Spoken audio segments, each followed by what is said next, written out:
குடமிளகாய வச்சு குழம்பு பண்ணலாம் வாங்க. எப்படி பண்ணலான்னு பார்க்கலாம் பாருங்கள். இந்த மாதிரி நிறைய ஊற்றி இப்படி பிசைஞ்சு சாப்பிட்டா தான் அந்த குழம்பு சூப்பராக இருக்கும்.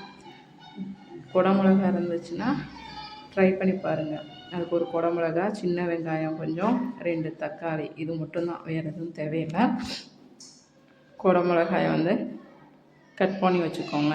இந்த மாதிரி கட் பண்ணி வச்சுக்கோங்க. சின்ன வெங்காயத்தையும் கட் பண்ணி வச்சுக்கோங்க. தக்காளி 2 கட் பண்ணி வச்சுட்டு குக்கரை அடுப்பில் வச்சுட்டு நல்லெண்ணெய் கொஞ்சம் ஊற்றிட்டு கடுகு உளுந்து போட்டுக்கோங்க. கடுகு உளுந்து போட்டுட்டு வெங்காயம் கருவேப்பிலை போட்டு வதக்கிக்கோங்க. வெங்காயம் கருவேப்பிலை நல்லா வதங்கவும்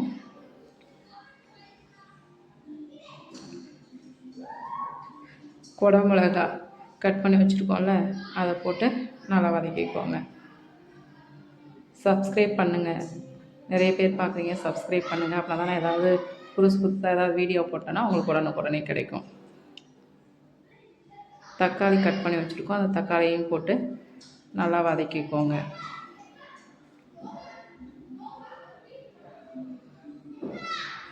நல்லா வதக்கணும். இந்த தக்காளி வெங்காயம் இதெல்லாம் நல்லா வதக்கின பிறகு மசாலா பொடி, உப்பு கொஞ்சம் போட்டுட்டு அந்த உப்பையும் வதக்கிக்கோங்க. மசாலா பொடி மட்டும்தான் நான் போடுவேன், வேறு எதுவும் போட மாட்டேன். அதுலேயே எல்லாமே இருக்கும்.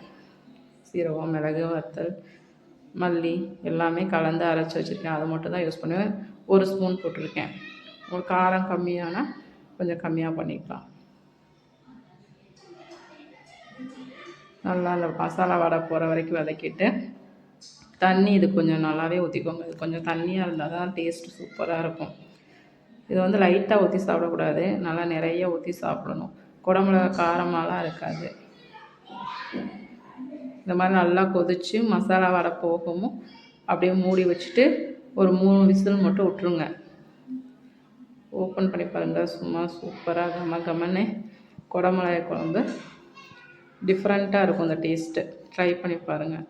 நீங்கள் பாருங்கள் எவ்வளோ சூப்பராக இருக்காங்க. கலரே சூப்பராக இருக்குது. காரமெல்லாம் இருக்காது, நல்லாயிருக்கும். ட்ரை பண்ணி பாருங்கள். சப்ஸ்கிரைப் பண்ணுங்கள். தேங்க்யூ.